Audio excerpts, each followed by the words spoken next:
आप किसी को मौका, आप प्रश्न करते रहते हैं, उत्तर तो लेते नहीं है। ठीक है, आप बोलिए सर, बोलिए आप। पे एक बोलता है, हर व्यक्ति को आप मौका देते हैं। अब आपस में ही बात करते रहते हैं, प्रश्न करते हैं, खुद ही उत्तर देते हैं, आगे निकल जाते हैं। चलिए सर, बोलिए आप। महेश वर्मा जी की बात का जवाब देना चाहता हूं। देखिए महेश वर्मा जी, आपने कॉन्टैक्ट फार्मिंग का मतलब आपको पता नहीं है शायद। जो कॉन्टैक्ट फार्मिंग यूपी में चलती है, पंजाब में चलती है, आलू को लेकर चलती है या दूसरी चीजों को लेकर चलती है, ये कॉन्टैक्ट फार्मिंग वो नहीं है। ये कॉन्टैक्ट फार्मिंग वो है जो छोटे छोटे किसानों की 1 एकड़ 2 एकड़ जगह लेके, एक ग्रुप की हजारों एकड़ जगह प्राइवेट कंपनी लेके उसमें काम करेगी, और जो जमीन का मालिक है वो कॉन्टैक्ट करेगा 25 साल का। उस कॉन्टैक्ट से आप एग्जिट नहीं कर सकते। आप बताइए, कानून आने से पहले वहां पे गोदाम बन गए।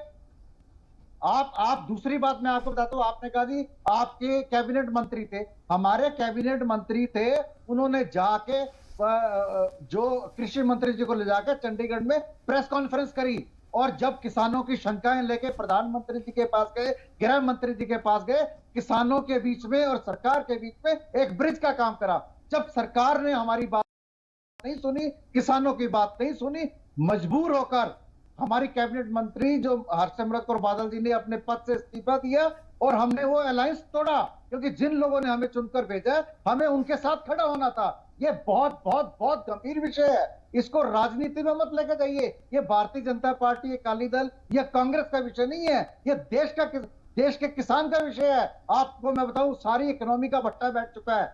सिर्फ 65%, आपको मैं मुद्दे की बात बता रहा हूं, 65% इकोनॉमी जो है कृषि क्षेत्र में बची हुई है, उसके ऊपर भी आप कब्जा करना चाहते हैं, वो भी मल्टीनेशनल को बेचना चाहते हैं। मैं आपको बताता हूं, जो मोबाइल का रिचार्ज 300 रुपए का था, 700 रुपए का हो गया। जो मेडिक्लेम 18% जीएसटी है, जो मेडिक्लेम 16,000 का था, वो आज 35,000 का हो गया। कोई बोलता ही नहीं है। डीजल कहां जा रहा है, पेट्रोल कहां जा रहा है, बिजली कहां जा रही है। आप महंगाई की बात करिए, आप शिक्षा की बात करिए, आप हेल्थ की बात नहीं करिए। परविंदर जी, ये बिल्कुल सही बात है। कई ऐसे मौजूद हैं जिन पर अगर रोज डिबेट की जाए तब भी वक्त कम पड़ जाए, क्योंकि महंगाई दिन ब दिन बढ़ती जा रही है। लेकिन हम जब किसानों की बात कर रहे हैं तो हम इसी पे फोकस करते हैं और इसी को लेकर चर्चा को आगे बढ़ाते हैं।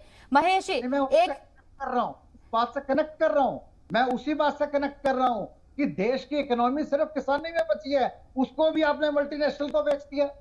गरीब किसानों को 600 किसानों ने अपनी जानें दी हैं। आप इसका मतलब महेश जी, समझते हैं? एक भी किसान की अगर मौत होती है ना, ये बहुत दुखद है। वो अन्नदाता जो पसीना बहाकर हमारे लिए अनाज पैदा करता है और उससे हम अपना